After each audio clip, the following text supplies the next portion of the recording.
Bonjour et bienvenue. Aujourd'hui, nous allons explorer un week-end des plus mystérieux de la vie de Marilyn Monroe.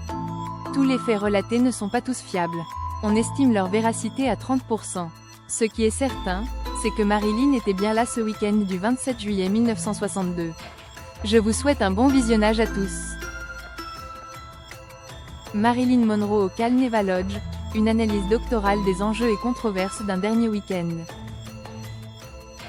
Le dernier week-end de juillet 1962, Marilyn Monroe, figure emblématique de l'âge d'or hollywoodien, se rend au Cal Neva Lodge, un casino-hôtel stratégiquement situé au bord du lac Tahoe. Cet établissement, partiellement détenu par Frank Sinatra, constituait un carrefour entre l'industrie du divertissement, la politique et les sphères criminelles.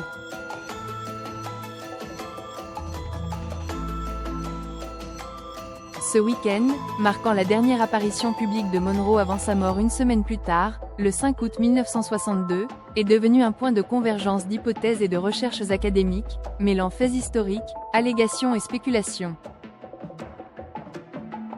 Contexte historique et enjeux politiques.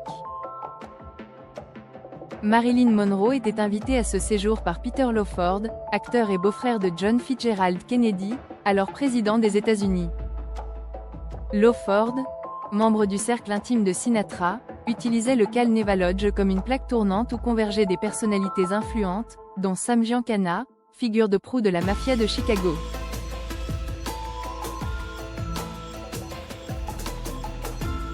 Les relations triangulaires entre Monroe, les Kennedy, et ses acteurs du crime organisé, ont depuis alimenté de nombreuses théories du complot, notamment sur l'utilisation de l'actrice comme un instrument de pression, ou de discrédit politique. Marilyn se trouvait à une étape critique de sa carrière et de sa vie personnelle. Elle venait de reprendre le tournage de Something's Got to Give, grâce notamment à Dean Martin, co-star du film. Les studios avaient renvoyé Marilyn à cause de ses nombreuses absences sur le plateau de tournage. Dean Martin a menacé de quitter le tournage si Marilyn était remplacée. Et de ce fait, le studio a non seulement repris Marilyn mais l'a considérablement augmentée. Le film resta inachevé dû à la mort subite de Marilyn. Sa santé mentale était mise à rude épreuve par des troubles affectifs, des tensions professionnelles et une dépendance croissante aux substances médicamenteuses. Dans ce contexte, le Cal Neva Lodge représentait à la fois un refuge et un terrain fertile pour des intrigues complexes.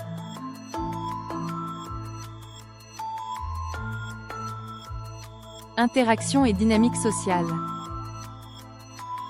Durant ce séjour, Marilyn Monroe fut logée dans le Bungalow 52, une suite prestigieuse réputée pour son isolement et son luxe.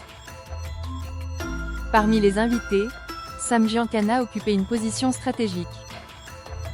Bien que ses relations avec Sinatra fussent ostensiblement liées à des affaires criminelles, des recherches académiques suggèrent que ses interactions avec Monroe avaient une dimension plus subtile, potentiellement liée aux relations de cette dernière avec les Kennedy. Parmi les autres personnalités présentes figurait Dean Martin, avec qui Monroe discuta d'un projet cinématographique intitulé Love Louisa, ainsi que son ex-mari, Joe DiMaggio, qui aurait envisagé une réconciliation. Cependant, des témoignages d'employés et de convives du Cal Neva suggèrent que Marilyn oscillait entre des états de fragilité émotionnelle et de sociabilité superficielle, reflétant une instabilité sous-jacente.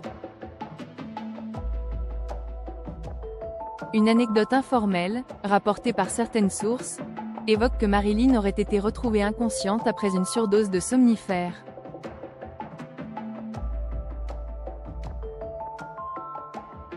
Frank Sinatra et Sam Giancana l'auraient découverte, réanimée, puis transportée discrètement à l'hôpital pour un lavage d'estomac. Bien que ces récits manquent de corroboration solide, ils soulignent l'environnement tendu et potentiellement dangereux dans lequel elle évoluait.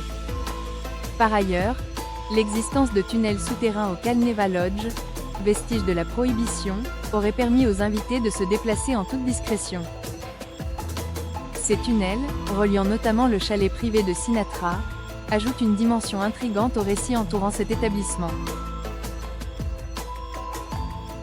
Allégations et implications systémiques. Un des aspects les plus controversés de ce week-end concerne les accusations de sévices et d'exploitation. Plusieurs récits évoquent des scénarios où Monroe aurait été contrainte de participer à des activités compromettantes, souvent sous l'influence de drogue ou d'alcool. Ces accusations, bien que non corroborées par des preuves directes, soulèvent des questions fondamentales sur l'agence et la vulnérabilité des femmes dans des contextes de pouvoir asymétriques. La présence de Giancana et d'autres figures influentes dans un cadre aussi étroit alimente les hypothèses liant ce week-end aux tensions entre la mafia et les élites politiques américaines. Les recherches contemporaines mettent en lumière l'utilisation systématique de personnalités comme Monroe dans des stratégies de manipulation politique ou d'intimidation, bien que ces affirmations restent difficiles à vérifier. Représentations iconographiques et état d'esprit. Des photographies prises lors de ce séjour montrent une Marilyn souriante mais visiblement fatiguée, accompagnée de Peter Lawford. Ces clichés, considérés comme les dernières images connues de l'actrice, constituent des artefacts visuels essentiels pour analyser son état psychologique. De nombreux témoins ont rapporté qu'elle présentait des épisodes de mélancolie profonde, contrastant avec des moments de convivialité apparente, reflétant les contradictions d'une personnalité prise dans des dynamiques complexes. Le 5 août 1962, Marilyn Monroe est retrouvée morte à son domicile de Brentwood à Los Angeles.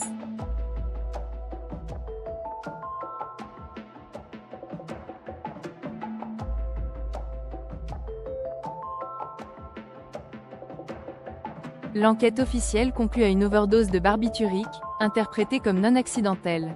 Cependant, les conditions entourant sa disparition continuent d'alimenter des discussions passionnées et controversées. Certains chercheurs soutiennent que les événements du Calneva Lodge ont catalysé une série de pressions insoutenables, liées à des interactions avec des individus influents. Les théories liant sa mort à une conspiration politique ou criminelle, bien qu'intrigantes, restent marquées par l'absence de validation empirique.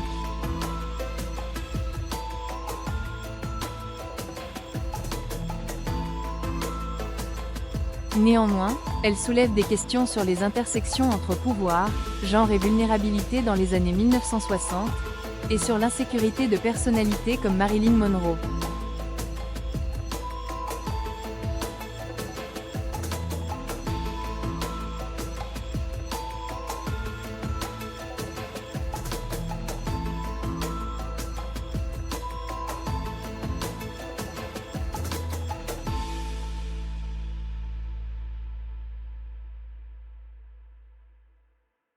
Conclusion.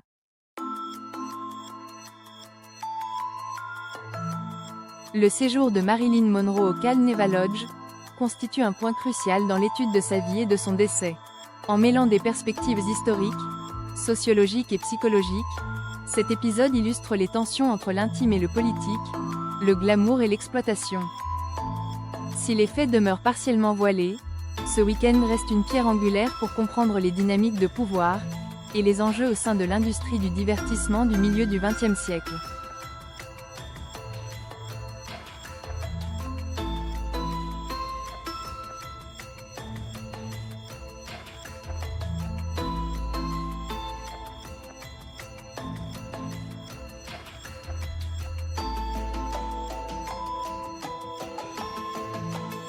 Voilà pour ce week-end qu'a passé Marilyn au Calneva Lodge.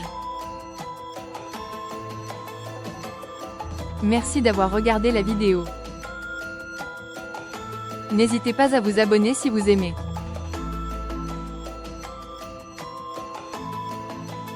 Moi je vous dis à très bientôt pour une autre vidéo.